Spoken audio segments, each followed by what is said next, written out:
Alright, I'm back with another one. We're gonna jump straight into this video. Boyfriend goes missing after a trip with his girlfriend's father. I haven't got a chance to watch this, so my first time checking this out is right here with y'all. Let's get into it. Like, comment, subscribe to the channel. It's greatly appreciated, and every little bit counts, man. It helps me grow and to help me to continue to create. Without further ado, let's get it. The video you are about to watch is a police interview conducted shortly after a missing person was officially reported. The contents of this video were exclusively shared with the decoder by the Crow Wing County Sheriff's Office. Viewer discretion is advised. Does he have any reason to just disappeared? or make it look like he's disappeared? I don't think so. I mean, he was very, what's the word, possessive. It began like any other missing persons case. On Friday, the Crow Wing County Sheriff's Office says they received a missing person report for 23-year-old Bryce Brogle. Brogle was last seen leaving a home in Center Township on Wednesday. But this was no ordinary disappearance. Bryce was last seen on October 26, 2022, in a small rural Minnesota town. His girlfriend, Cordelia LaFlex. Man, I stayed in Minnesota for a couple weeks, dog. That shit was so depressing and cold, man. What part of Minnesota was that? Damn, let me think of which part it was, and I'm gonna get back to you. I might fuck around and put it in a video right here.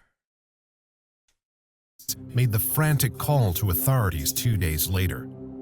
She told them Bryce had been heading to a storage unit with her father. That was the last anyone heard from him. And then you left here. He left here and just, I mean, right down here. But there was lights on them? Yeah, it was the ones that come up front. I didn't see anything up top, but there was the ones that came on there, and then the car looked, it was kind of a dark gray, and it kind of looked like the new cars. Okay. But I'm not 100. Like I said, it came by like that and pulled in front of the vehicles, and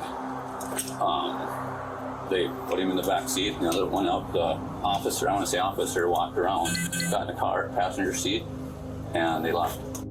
As investigators dug deeper, they would discover a series of unsettling text messages from Cordelia to Bryce on the night he went missing. Messages filled with concern, confusion, and fear. I love you. Miss you already. You planning on coming back for me? Please. But Bryce never responded. And the deeper this investigation went, the more twisted it became. A case of a missing 23-year-old turning into something far darker than the detectives could have imagined. A storage unit, a sled, and a haunting discovery in the woods. Let's dive into the chilling story of Bryce Brogle's disappearance. It was October 26, 2022, when Cordelia's longtime boyfriend disappeared into thin air. It was a cold day in Center Township, with temperatures hovering just above freezing for most of the day. Check this out. I'm going to show you how I afforded this Hey, I car. hope you're enjoying it so far. Make sure you like. All right, Make sure you like the video, $118 for car comment, insurance. and That's subscribe how to the much I was channel, paying. man. It's greatly Okay? appreciated. I picked up the car. This lakeside region was sparsely populated and littered with resorts designed for urbanites to escape into nature. Now, with temperatures dropping, the tourists had gone home, and Cordelia, who lived in the same town as her father and her boyfriend and had just come home from a months-long trip, waited for Bryce to come home. He'd gone to a nearby storage complex with her father to drop off some of his belongings. Cordelia had been dating Bryce for 8 months, since February 2022, and they'd got back into town just that afternoon following a trip across the country. Bryce was familiar enough with her father, Michael, that they went off to the facility on their own. Cordelia stayed home and showered and texted Michael again, getting impatient. There was no ostensible reason a trip to the storage facility should take so long. The LaFlex house was only a third of a mile away from the facility, barely 10 minutes walking distance. Eventually, her father came home alone. He told her that Bryce had been arrested when they were at the storage complex. Some official-seeming men in 2 unmarked vehicles had shown up and taken him away in handcuffs. According to Michael, they had not shown any identification, and he had no explanation for it, what agency they might have come from or what the charge might have been. This was Cordelia's father, and she had no reason not to believe his account. She texted Bryce again, "Baby," and waited for him to call her or text her back to explain what had happened. Damn, that's sad, man. Can you imagine, like, your girl or your man leaving with your parent, bro, and your parent was the last person to see them, and all of a sudden they just vanish? Like, I couldn't imagine going fishing or something with my girl Pops type shit, and I just end up missing, you know what I'm saying? Crazy world we living in. But he never did. So, on Friday, October 28th, with no more information, she went to the Crow County Sheriff's Office and filed a missing persons report. She had no more information to give the police than Michael had told her, and so Michael LaFlex was the first stop in their investigation. They tracked Michael down at a family Halloween party in Brainerd, and he took them to the storage facility where they interviewed him. I figured when she had said, you know, she goes, "Dad, I'm going to go file a missing person report." And I was the last one seen with him. Yep. And I said, "Okay." And so I figured sometime, if not today, tomorrow, you guys will be talking with me. So. Michael was cooperative with their questioning. If we could just start again with what happened. So we came here, we unloaded, we pulled out. And you're driving this The white Escape with a U-Haul trailer. So you guys, you drove right up here from the house. Yes. Unloaded. Well, how long did that take? Oh, 45 minutes maybe. You know, maybe. Because he was looking at stuff and trying to figure out if he was going to keep something or take something. Michael explained that they'd gone to the storage unit to sort through Bryce's belongings after his long trip away with Cordelia. It had taken a while as Bryce decided what he wanted to keep or get rid of, so after heading to the storage unit around 5 p.m., Michael said they were done there at about 5:45. It was as they were leaving that things took a turn. It happened just right out here. We got out, got this down, started to get up to speed, and the lights came on. According to Michael, he and Bryce had been intercepted in the car, Michael's white Ford Escape, on their way out of the storage facility. These strangers had lights on their vehicles, though not the traditional overhead siren lights, instead the kind used on unmarked police cars. They took both Michael and Bryce into custody. Which vehicle did you end up in? The white one. The white. The white Ford Escape. Okay. Yeah. And then Bryce ended up in which one? The dark gray, whatever it was. He was driving the white Escape. Yeah, yes. So which vehicle did you end up the SUV. Okay, and Bryce was put in which one? At that point, gray, he knew he fucked up. Because he already don't got his story together. I just wonder what could have went wrong that would make him do some shit like that, if he did it. Car. And was there a cage in this car? Not in the one I was in.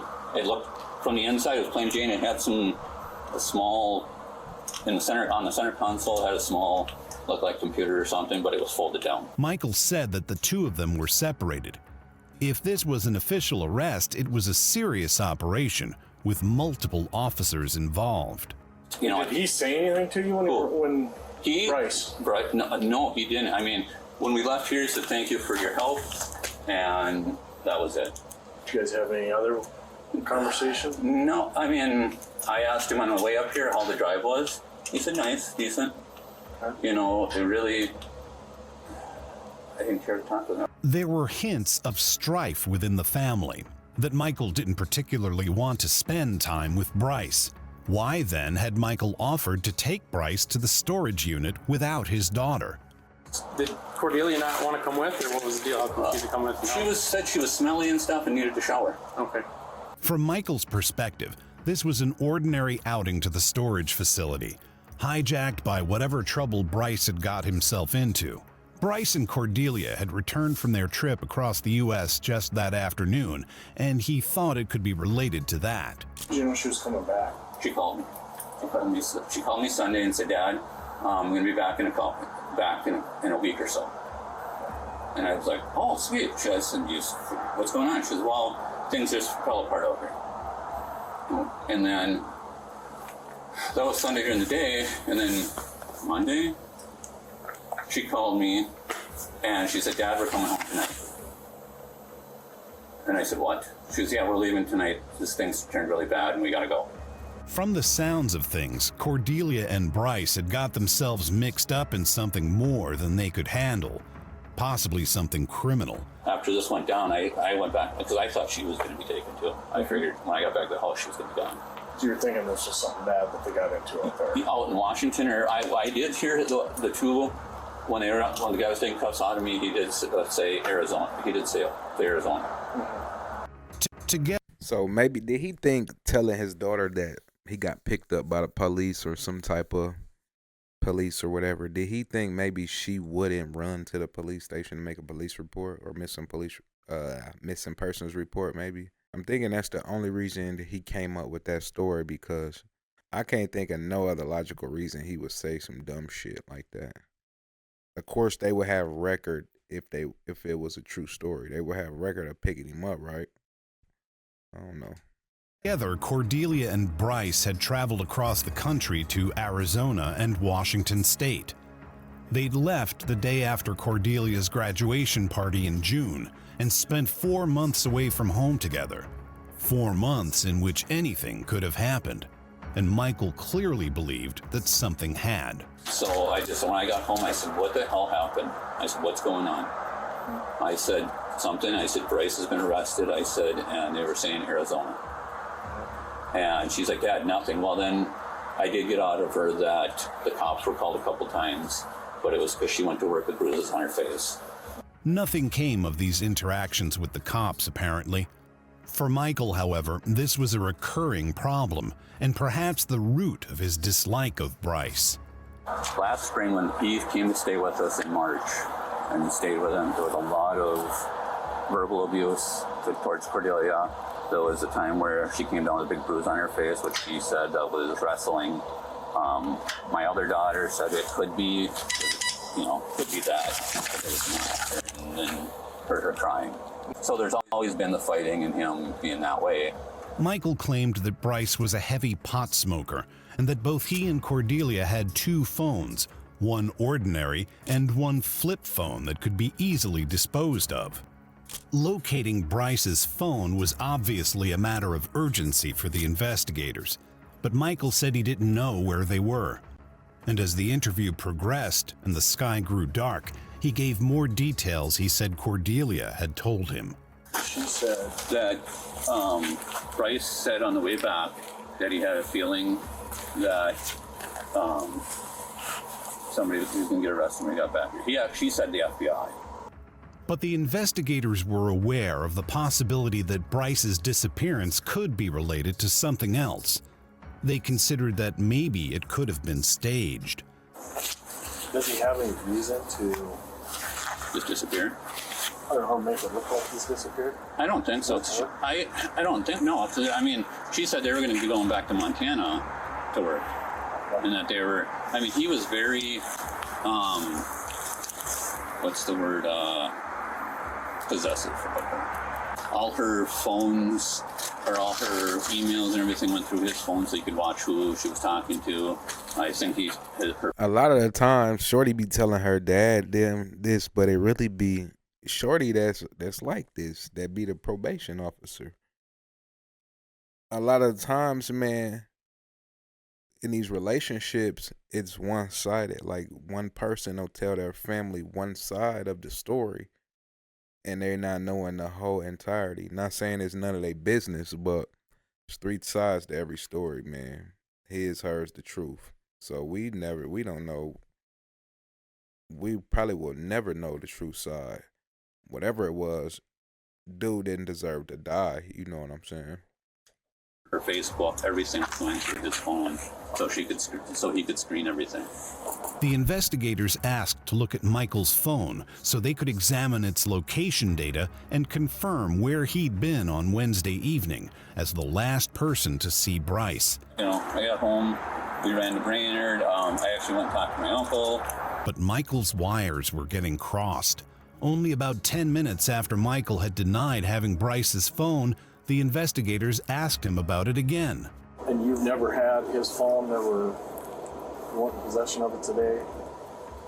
It was in the vehicle. Okay. I took it. I did take it.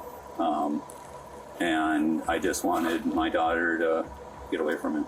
He said he'd thrown it into the trash at a gas station in Brainerd that evening. His reason for this highly suspicious behavior? He wanted to protect his daughter. I was scared, to tell you the truth. I was scared of the whole situation. And I wasn't sure. I was afraid, honestly, of somebody tracking it and coming after my daughter. A contradictory picture was emerging. On the one hand, there was the terrifying story of a couple pursued by law enforcement, Bonnie and Clyde style, all the way across the country.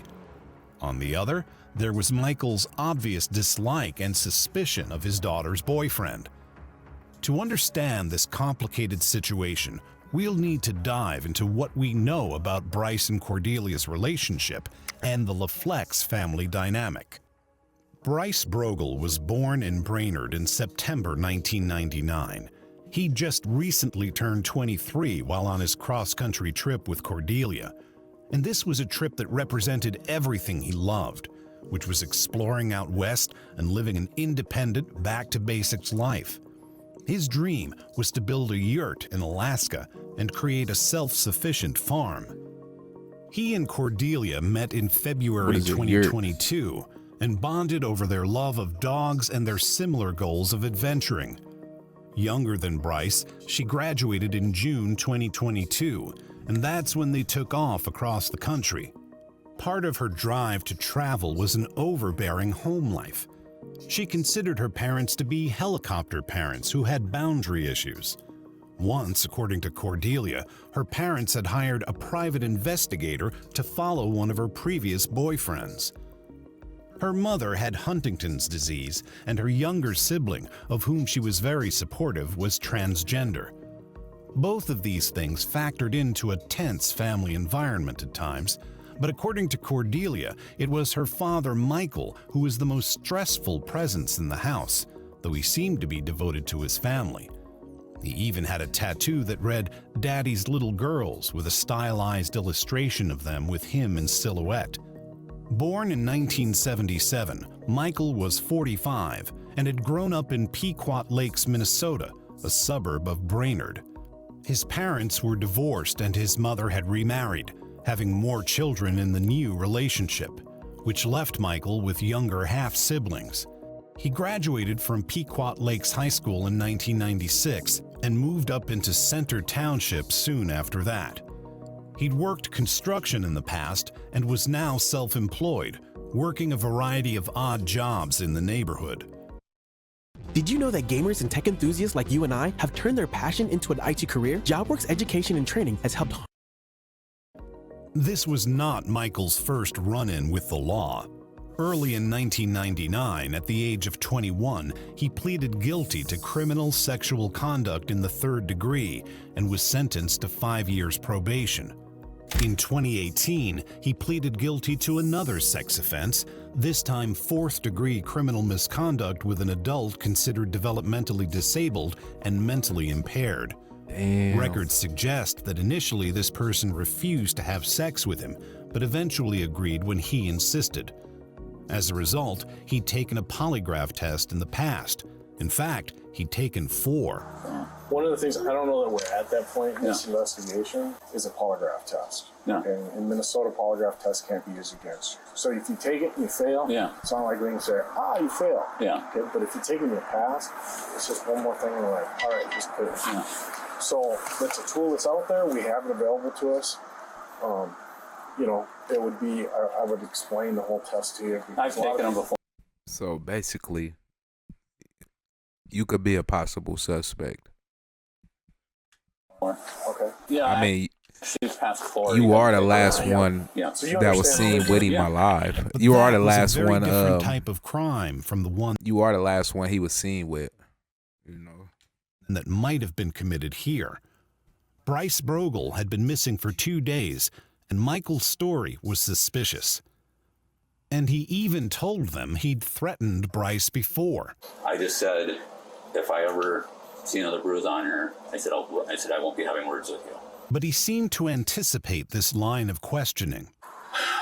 Doing something to him wouldn't change my daughter in that way. She's got to come to the conclusion that I don't want this anymore, if she's being abused. And as much as it hurts and it's hard, I got to let her make that decision. I mean, I can't, you know. Sometimes it's not even doing something. I have daughters myself, and I, just a little bit you told me, I can tell this is torn you off. Yeah. Her being away with him, him controlling her. You never know when you're going to see her or hear from her again. Yeah. I can't imagine what I would do. Yeah. No, and it might be just something as far as, I'm going to scare the living shit out of this kid and keep him away from my daughter. Talking to the investigators outside the storage unit, he always used the past tense to refer to Bryce. He wouldn't stop. He's the type that he thinks he's overly smart. You know, he always bragged about when he took tests, he scored off the charts. And I just told him that usually people that talk like that are dumb. But that was what he was. You know, and I am in counseling, and talked to her, and it's the same thing. I realized that I've got to let her do it. No, I thought you were with my phone. I was okay. No, my phone. So, yeah. Well, like I say, I'm a dad. No, yeah, I understand. I mean, from what you're describing. I have another daughter to watch out for and take care of. And I'm not going to put that in jeopardy. I'm not going to put going to prison in jeopardy, being away from my family, my girls. Yep. And it's not. Yeah, I hear that. He's starting to fuck his words up. It's probably best that he just shut up and quit talking. That's not worth it. And again, it'd be mean more to me to see my daughter say, I don't want you anymore. I want to be done with you because you hurt me. And then, if he won't leave her alone, do it through the proper channels of a restraining order. Or if he's beating her, go through the proper channels and get him arrested. And that's how I want to beat him. I want to beat him with this versus these. Or have somebody else beat him. You know, I'm not. So. Well, at this point in time, I hope you feel like we're just doing our job. Yeah. And we hope that you will be able to tell us whatever you want. I have told you everything that I know and Without any surprises, we're going to get more of the phone data back from either your phone, his phone. Shouldn't be. Shouldn't be is usually an answer that tells me that there's something. I nothing from my phone. I mean, I'm all over the place. I mean, I go and when you had it, were people calling? Did you answer a phone? No, I didn't answer anything. Actually, shut it off. Yeah. You know. When did it get turned back on? I never did. It's been on. Then I never did. It doesn't go through your voicemail. Because I never turned it on. Maybe I didn't shut it off. No, there shouldn't be anything. I mean, I'm all over the countryside, here and there and everywhere. So I'm in the woods, deer hunting, or Groover has helped me just put my music out there and expand my fan base. They've helped me with shows. At the end of this interview, the investigators checked and could find no record of an outstanding warrant for Bryce Brogle's arrest, or that he'd ever been taken into custody. They also searched for both of his cell phones at the gas station in Brainerd, and they found them in a garbage can, where Michael had said he'd disposed of them. Who's that by the truck right now? Is that Mike that's he's at the back of the truck? Yeah, looks like he's putting ice in the back. Did he stop in the store and buy ice, I'm assuming then? Yeah. I think that's... Now, mind you, they still don't have a body yet. There's no body, so no murder technically yet. He could still be alive. So they bought, that's a bag size, looked about right.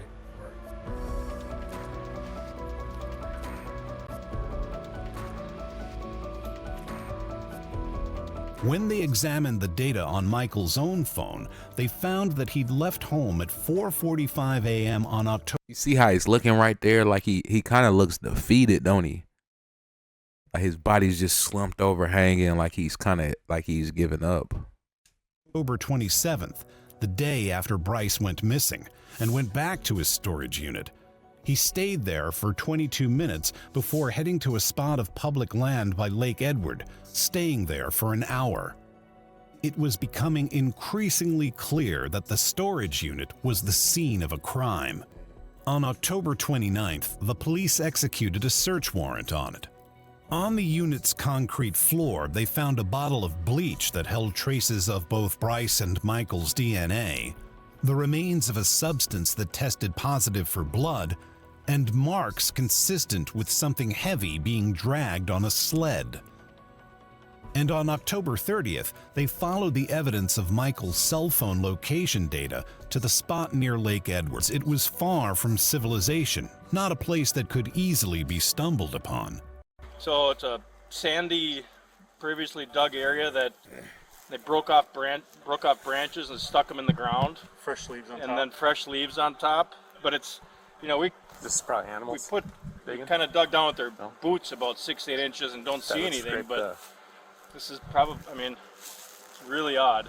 The leaves on top of this freshly dug site didn't match the surrounding fallen leaves, as if someone had made an attempt to disguise the area. But they hadn't disguised it well enough. When an excavation team arrived, the grave was dug up and they found a body. It was the body of Bryce Brogle, and he'd been shot in the back of the head. Wow. Michael. Damn, so he probably caught him off guard, man. Shot him in the back of the head. LaFlex was undeniably implicated in this murder now that the body had been discovered. But this wasn't a surprise to law enforcement, because 2 days earlier, his two half-siblings had gone to the police to tell them that Michael had confessed. When Michael got back from speaking with the investigators at the storage unit on October 28th, he talked to his side or explained away. He said that in July 2022, a month into her trip with Bryce, she texted her father to come get her.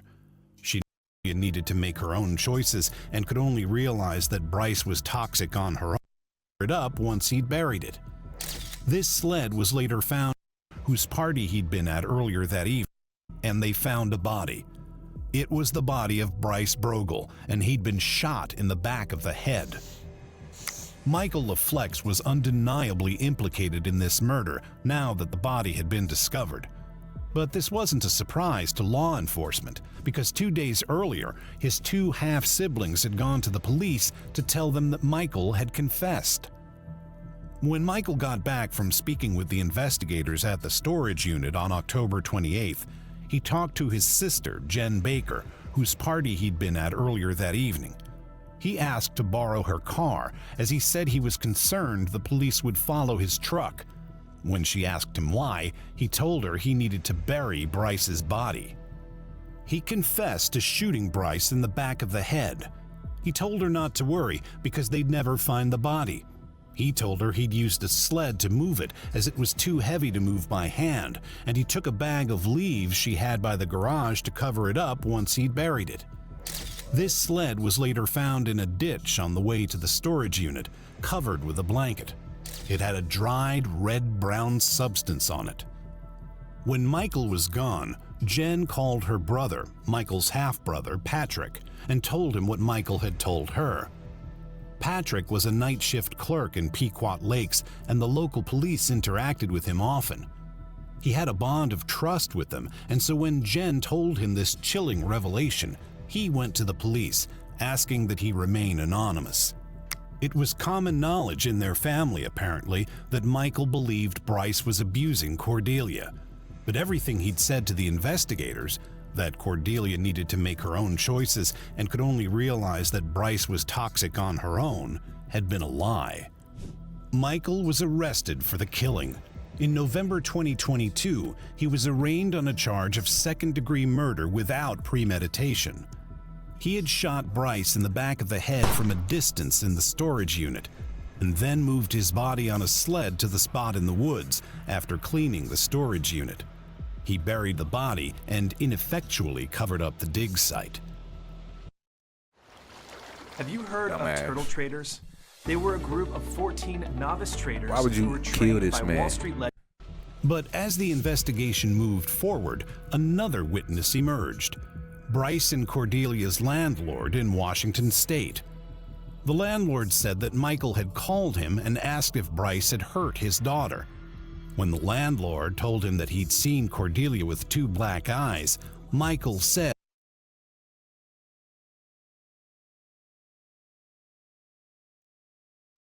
that he was going to kill Bryce and that he'd already had the hole dug. I mean, I hear a lot of fathers make this threat for real, but you never really take them serious. He took that shit serious, and he really cared. He followed through with that shit. Like, can't you? Do you blame this man for taking matters into his own hand? Now, yeah, you shouldn't be out here killing people. I don't agree with that at all. Your daughter, he was putting his hands on his daughter. Yeah, he could have went to the law about it. But I don't know. How do you feel about this whole story? It's crazy. When pressed, Michael's half-brother corroborated this. Michael had told him the same thing. This aligned with other details of the case. Michael stored his firearms at his half-sister Jen's house. On October 26th, just hours before Cordelia and Bryce arrived back home in Minnesota, Michael had collected one of his guns, saying he needed it to kill a rodent at a job site where he was working. This hadn't been a killing in the heat of the moment. This had been a cold-blooded, premeditated murder. On March 30th, 2023, the prosecutors upgraded the charge, and Michael was indicted by a grand jury on charges of first-degree murder. His trial took place a year later, in 2024. Michael took the stand and maintained that Bryce had been abusive, remembering times he'd seen Cordelia with bruises that she denied or explained away. He said that in July 2022, a month into her trip with Bryce, she texted her father to come get her. She never shared her location, and a few days later she said everything was fine. And this was the line she held during the trial. She maintained that her relationship with Bryce was never physically violent and that she had been happy with him.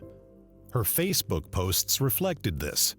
On October 31st, when her father had already been arrested for the killing, she wrote, "A very special person was taken from me, but I know now that he will never leave. He's my guardian angel forever. I love you so much, Bryce." She continued to reminisce about him on her public social media as her father was indicted, and she never supported his claims. In his testimony, Michael admitted killing Bryce. However, he denied it had been premeditated. He said he'd brought Bryce out to the storage unit to provoke him into a fight so that he could press charges and then keep Bryce away from his daughter. He said he just happened to have the gun with him after dealing with vermin at a client's house earlier that day. He claimed he confronted Bryce about his treatment of Cordelia and that Bryce said, "She is mine and she is my business," and that he would kill her before ever giving her up. This, Michael said, was when he shot Bryce, in the heat of the moment, to protect his daughter. However, the jury did not agree with him. In April 2024, they found him guilty on one count of first-degree premeditated murder and a lesser count of second-degree murder. He was sentenced to life in prison without possibility of parole. Cordelia continues to memorialize Bryce on Facebook, writing in March 2024 about Bryce and another person she'd lost, "I think about you and Bryce all the time." What do you think about this tragic story? Was the killing really premeditated? Damn. So, at this point, we don't know to believe nothing this nigga was saying, because apparently the boyfriend wasn't putting his hands on her, because she clearly said that he wasn't putting his hands on her, or maybe she just taking that shit to the grave, no pun intended. But Hey, that was a crazy video. That was a good video, man. It just makes you think, how far will you go for your family, for your daughter? You know what I'm saying? Motherfucker putting their hands on your daughter, what is you gonna do? But like the video if you liked it.